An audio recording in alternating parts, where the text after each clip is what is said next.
Hello, all. Let's start this session with prayer. Om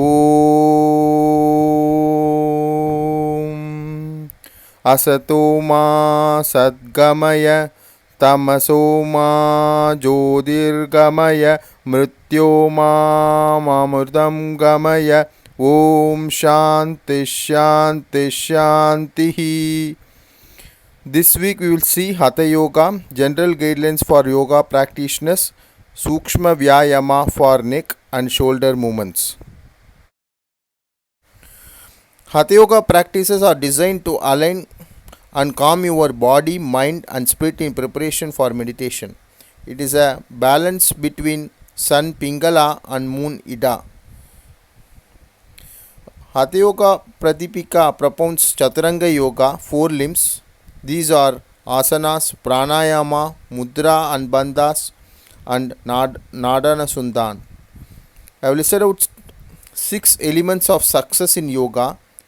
These are enthusiasm, perseverance, courage, discrimination, unshakable faith, avoiding the company of people.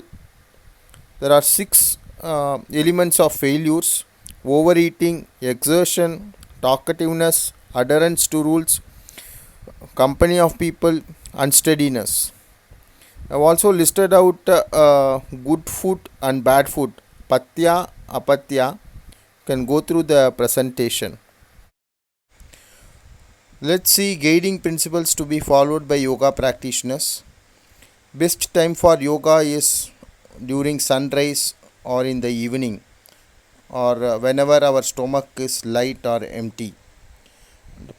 And place of yoga should be clean, good ventilated, and without any noise. And it should not be very too cold or too warm. From a preparation perspective, we should ensure that our stomach is empty or light, and bladder and bowel should be empty. Better to take bath, wear comfortable cotton cloth, and we should also have our yoga mat. During practice, it is always advised to start with prayer, practice slowly with self awareness, and the final alignment may not be necessary or important for the beginners. Avoid forcible practices and practice as per your capacity. Please take relaxation wherever it is required. Sukshma Vyayama is basically a microcirculation and warm up exercise. It is for we will see Sukshma Vyayama for major joints like neck, shoulder, trunk, knee, and ankle for the next few weeks. We will start with Griva Shakti Vikasaka neck movement.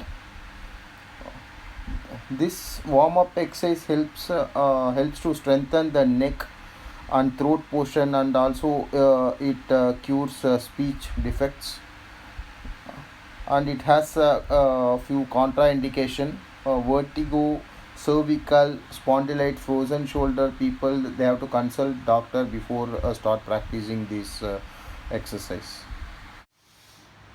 This type 1 movement: breathe in, heads up, breathe out, heads down. We have to do minimum 10 to 20 rounds. This is type 2. Breathe in, head should be center, and breathe out, it should be in the sideways.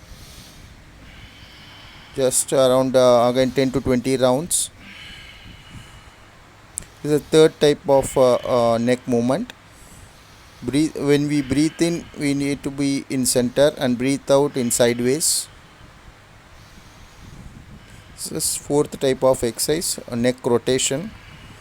When we breathe in, our head should go up, and breathe out, head should come down.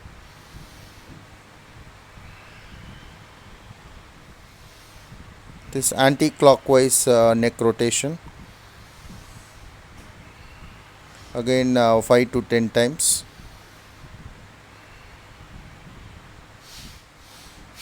Here we need to breathe in as if our neck tendons are visible, around 10 to 20 times. We will see Bhujavalli Shakti Vikasaka shoulder movement. This helps in flexibility of shoulder and it also improves the strength in arms and shoulder and the entire portion of biceps, triceps, forearms, and everything. And whoever has shoulder surgery, frozen shoulder, tennis elbow problem, all they have to consult their physician before starting this exercise. We need to breathe in when our hands are up and breathe out when it is down. We have to do around 10 to 20 times. Next week we will see shoulder and trunk movement. Thank you.